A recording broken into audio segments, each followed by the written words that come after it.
The job market may be a little rough, but there are jobs out there, former Federal Reserve Governor Randall Kroszner told Ole Miss MBA students at a luncheon held today. Well, there are a lot of challenges right now in the job market, but there's also going to be demand for people who have good analytic skills. And so I think people with a good economics and finance background will definitely have demand over time.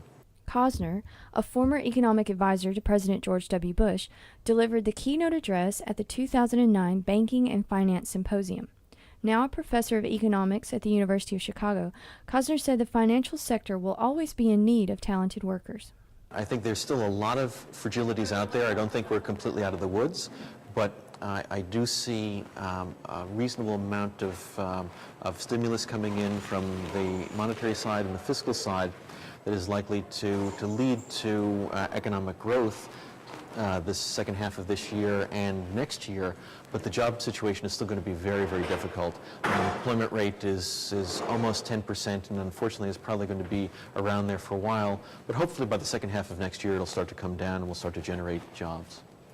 Students say the opportunity to hear speakers like Kroszner is just one of the many benefits they get from attending the Ole Miss Business School. I think at Ole Miss, being in a smaller school, in a smaller business school, we have opportunities like this where, we have 2,000 students and a lower number of professors, that being in a leadership position, they open up doors that you won't see in larger schools where you're a number. Kroszner served as a governor of the Federal Reserve System from March 2006 until January 2009, and chaired the Committee on Supervision and Regulation of Banking Institutions and the Committee on Consumer and Community Affairs during his time as a member of the Federal Reserve Board.